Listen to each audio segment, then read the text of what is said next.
எல்லாருக்கும் வணக்கம். இந்திய அரசியல் சாசனம் நம்ம தமிழ்நாட்டில் இருக்கிற எல்லாருக்குமே கொடுத்துருக்கிற உரிமையில் ரொம்ப ரொம்ப முக்கியமானது ஓட்டிங் ரைட், வாக்குரிமை. ஒரு மனுஷன் உயிரோடு இருக்கான்றதுக்கு அடையாளமாக இருக்கிறதுல அவனோட ஓட்டுரிமை ரொம்ப முக்கியம். அதனால தான் voting is not only our right but also our life. ஒரு முக்கியமான விஷயத்தை பற்றி இப்போ நான் உங்ககிட்ட ஷேர் பண்ண போகிறேன். இது நான் ஃபஸ்ட்டு கேள்விப்பட்ட உடனே எனக்கே ரொம்ப ஷாக்கிங்காக தான் இருந்தது. இப்போ நான் பேசிகிட்டு இருக்கிற இந்த நேரத்தில் தமிழ்நாட்டில் இருக்கிற நம்ம யாருக்குமே ஓட்டு போடுற உரிமையே இல்லைன்னு சொன்னால் நம்புவீங்களா? நான் நீங்கள் உட்பட யாருக்குமே அது இல்லை. நான் பயமுறுத்துறேன்னு நினைக்காதீங்க, அதுதான் நிஜமும் கூட. கொஞ்சம் ஏமாந்தால் நம்மளை மாதிரியே இன்னும் லட்சக்கணக்கான பேருக்கும் இதே நிலைமை தான். ஓட்டு போடுற அந்த உரிமையே இல்லாத மாதிரி ஒரு நிலைமை வந்தாலும் வரலாம். இதுக்கு மெயின் ரீசன் அந்த எஸ்ஐஆர், ஸ்பெஷல் இன்டென்சிவ் ரிவிஷன், சிறப்பு தீவிர திருத்தம். இப்போது இந்த எஸ்ஐஆர் நம்ம தமிழ்நாட்டில் எப்படி ஒர்க் ஆக போகுது? கடந்த ஜனவரி மாதம் எடுத்த அந்த கணக்கெடுப்பில் 6,36,00,000 வாக்காளர்கள் நம்ம தமிழ்நாட்டில் இருக்கிறாங்க. ஆனால் அவங்க யாருக்குமே இந்த ஓட்டு போடுற உரிமையே இல்லை. அந்த பிஎல்ஓன்னு சொல்லுவாங்க, பூத் லெவல் ஆஃபீஸர்ஸ், வாக்குச்சாவடி நிலை அலுவலர். அவங்க தான் வீடு வீடாக போய் அந்த ஃபார்மை கொடுப்பாங்க. அதை நம்ம ஃபில்அப் பண்ணி கொடுக்கணும். அதை தேர்தல் ஆணையம் அதை எடுத்துகிட்டு போய் அதை ஸ்க்ரூட்டினைஸ் பண்ணி அது எல்லாமே கரெக்டாக இருக்கான்னு செக் பண்ணி பார்த்ததுக்கப்புறம் அந்த வாக்காளர் பட்டியலை வெளியிடுவாங்க. அந்த வாக்காளர் பட்டியலில் நம்ம பேர் இருக்கணும், அப்போ தான் நம்மளால் ஓட்டு போட முடியும். அந்த புது பட்டியல் வர்ற வரைக்கும் நம்ம வாக்காளர்களான்றது அது உறுதியே செய்ய முடியாது. இன்கேஸ் அந்த புது பட்டியலில் நம்ம பேர் இல்லைன்னா அது ஒரு தனி ப்ராசஸ், அது ஒரு தனி ஃபார்ம், அது ஒரு தனி கிளைம்ன்ற மாதிரி அது ஒரு வேறு வேலை.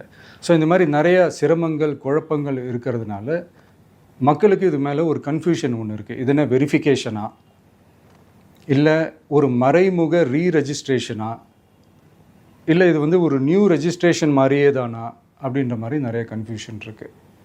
அவங்க செய்ய வேண்டியதெல்லாம் ஒன்று தான். இந்த மாதிரி வீடு வீடாக போய் அந்த என்யூமரேஷன் ஃபார்ம் நம்ம ஃபில்அப் பண்ணி கொடுக்கும்போது அதுக்கான அக்னாலேஜ்மெண்ட்டை அந்த பிஎல்ஓ அந்த ஆஃபீஸர்கிட்ட இருந்து நீங்கள் வாங்கிக்கணும். அது ரொம்ப ரொம்ப முக்கியம். இது நான் சொல்கிறது வாக்காளர் பட்டியலில் ஆல்ரெடி உங்கள் பேர் இருக்கிறவங்களுக்கு நான் சொல்கிறேன். இப்போ புது வாக்காளர்கள், ஃபஸ்ட் டைம் ஓட்டர்ஸ், அவங்களுக்கு ஃபார்ம் 6ன்னு ஒன்று இருக்குது.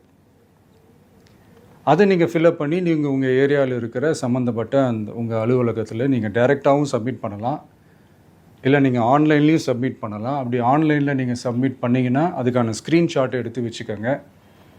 ஃபோனில் மெசேஜ் வரும், அதை சேவ் பண்ணி வச்சுக்கோங்க. அப்ராடில் இருக்கிறவங்க கூட அந்த எஸ்ஐஆர் ஃபார்மை டவுன்லோட் பண்ணி நீங்கள் அதை ஃபில்அப் பண்ணி சப்மிட் பண்ணலாம். அதுக்கான அக்னாலேஜ்மெண்ட்டை வாங்கி வச்சுக்கோங்க. ரொம்ப முக்கியமாக உங்களோட பிஎல்ஓ அந்த ஆஃபீஸர் யாருன்னு தெரிஞ்சு வச்சுக்கோங்க. இந்த தேர்தல் ஆணையம் அந்த வெப்சைட்டில் போனீங்கன்னா அந்த பர்டிகுலர் பிஎல்ஓ ஆஃபீஸரோட ஃபோன் நம்பர் கூட நீங்கள் எடுத்து வச்சுக்கலாம். இன்கேஸ் உங்களை யாரையும் ரீச் பண்ணலை இல்லை உங்களுக்கு அந்த ஃபார்ம் கிடைக்கல அப்படின்னா நீங்கள் அவரை காண்டாக்ட் பண்ணி அந்த ஃபார்மை வாங்கி நீங்கள் ஃபில்அப் பண்ணி நீங்கள் சப்மிட் பண்ணலாம். ரொம்ப முக்கியமாக அதுக்கான அக்னாலேஜ்மெண்ட்டை வாங்கி வச்சுக்கோங்க. இது எல்லாமே சரியாக செஞ்சாலும் இந்த எஸ்ஐஆர் மேலே சில டவுட்ஸ் இருக்குது. அது என்னென்னா, இந்த 6,36,00,000 வாக்காளர்களுக்கு ஒருத்தர் விடாமல் இந்த ஒரே மாதத்துக்குள்ளே எப்படி எல்லாருக்குமே அந்த ஃபார்ம் போய் ரீச் ஆகும்? ஒன்று. ரெண்டாவது, நீங்கள் வரும்போது வீட்டை பூட்டிட்டு வேலைக்கு போயிட்டு என்ன பண்ணுறது? இப்போ நீங்கள் வருவீங்கன்றதுக்காக வேலையெல்லாம் விட்டுட்டு வீட்டுக்குள்ளேயே உட்காந்துட்ருக்கணுமா? ஸோ இதில் மெயினாக பாதிக்கப்பட போகிறது உழைக்கிற மக்கள், ஏழைகள், வேலைக்கு போகிற பெண்கள். இவங்களுக்கு யார் கரெக்டான அந்த பதில் சொல்ல போகிறது? ஒரு நியாயமான எஸ்ஐஆர்னால் என்ன நடக்கணும்? இப்போது இறந்து போனவங்களை மார்க் பண்ணி அதுலேருந்து டிலீட் பண்ணணும். இப்போ போலி வாக்காளர்கள் இருந்தாங்கன்னா அவங்கள மார்க் பண்ணி டிலீட் பண்ணணும். இப்போ ஆல்ரெடி ஓட்டு இருக்கிறவங்களுக்கு எதுக்கு இந்த ரெஜிஸ்ட்ரேஷன் என்ற பேரில் இவ்வளவு குழப்பங்கள் அப்படின்றது தான் எங்கள் கேள்வி. இப்போ புதுசாக வர வாக்காளர்களையோ இல்லை ஓட்டு இல்லாதவங்களையோ சேர்த்தா பத்தாதா? இப்போ ரீசெண்டாக நடந்த இப்போ எலெக்ஷன் 2021, 24 எப்படி எல்லாருமே ஓட்டு போட்டோம்? அதில் ஓட்டு போட்டவங்க கூட இப்போ புதுசாக ரெஜிஸ்டர் பண்ணணுன்னா அது ஏன் அந்த கன்ஃபியூஷன் அப்படின்றதான் நாங்கள் கேட்குறோம். அதனால தான் நாங்கள் எஸ்ஐஆரை எதிர்க்கிறோம். இப்போ புதுசாக சில